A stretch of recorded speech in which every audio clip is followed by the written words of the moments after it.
My name is Keira, and I'm 31 years old.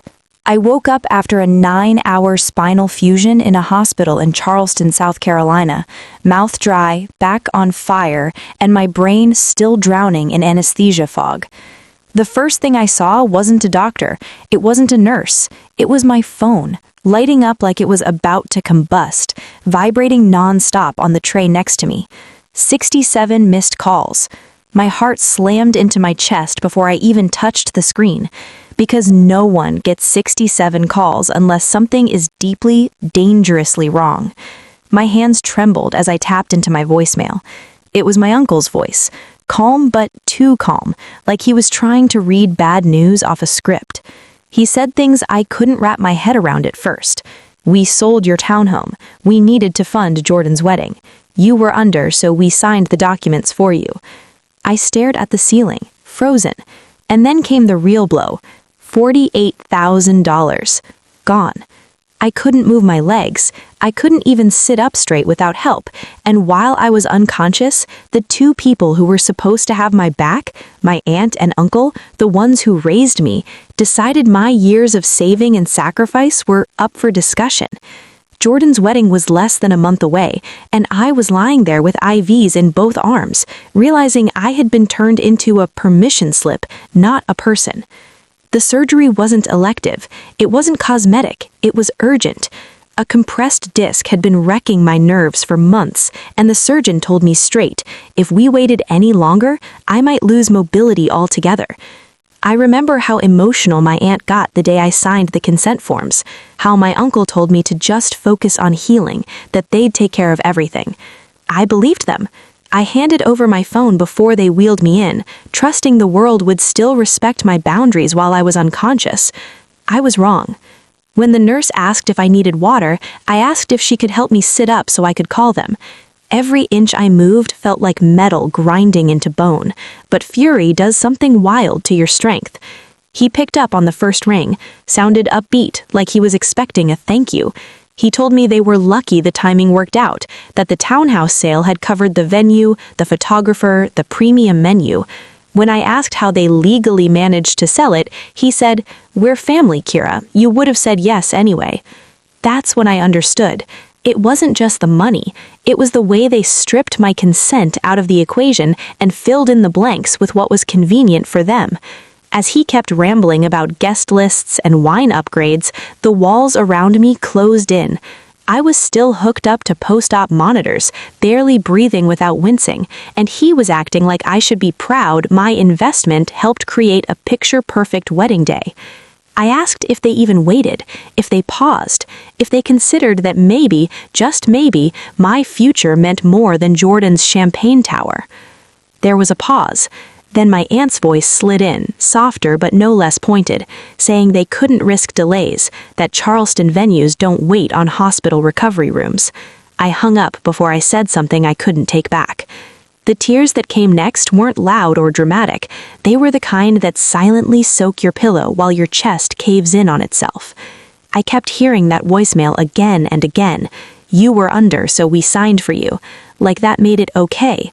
Like being sliced open gave them clearance to carve into everything I built. The next few days blurred into pain meds, rehab assessments, and paperwork. One of the hospital's social workers helped me request documents from the sale, and with every page I flipped, my stomach dropped lower. My signature was there, but it wasn't mine, just a cheap, rushed forgery, not even a good one. They didn't even try to hide it. Friends visited and told me to rest, to breathe, to not let stress slow my healing. But how do you rest when the foundation under your entire life has been stolen? At night, when the machines beeped and the hallway lights dimmed, my mind spiraled. How would I afford physical therapy? What if complications dragged on? Why did they always treat Jordan's joy like it mattered more than my survival?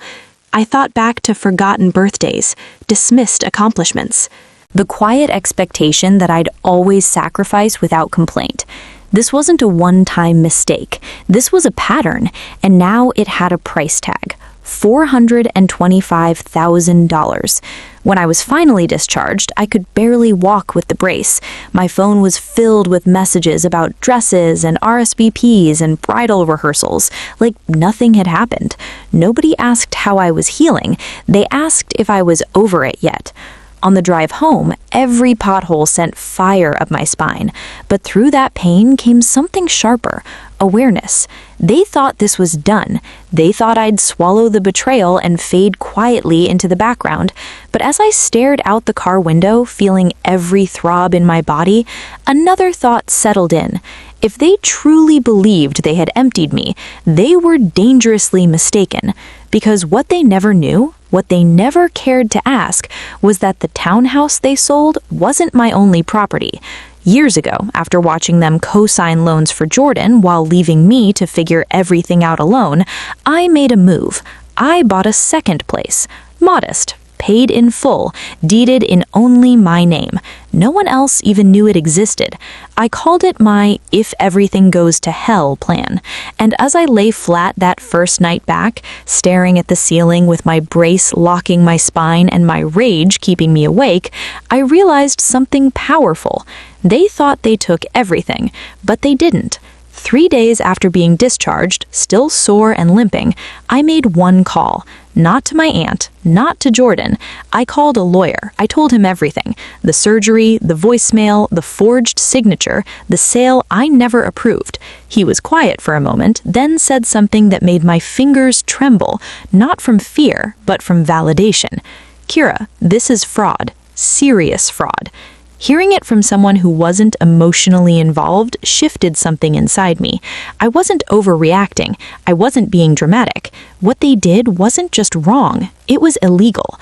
Over the next week, while my aunt and uncle were busy finalizing guest favors and menu upgrades, my attorney was drafting subpoenas, filing injunctions, freezing assets.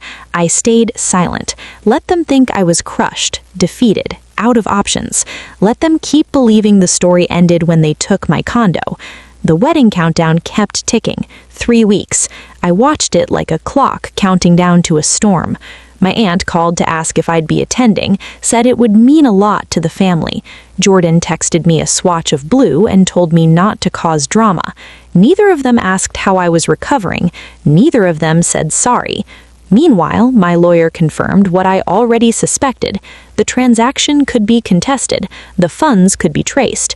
Because I was unconscious, drugged, and legally incapacitated during the signing, the entire deal was vulnerable. The buyers were notified. The escrow froze. The $425,000 they thought was long gone, suddenly unavailable. I didn't cheer. I didn't post. I waited. 2 days before the wedding, my uncle showed up at my door. He looked smaller somehow, less sure of himself.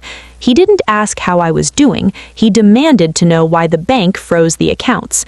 I told him calmly that I'd woken up, remembered who I was, and decided to defend myself. That's when he exploded, shouting about embarrassment, about family, about how I was destroying Jordan's dream day. I let him rant until he ran out of air.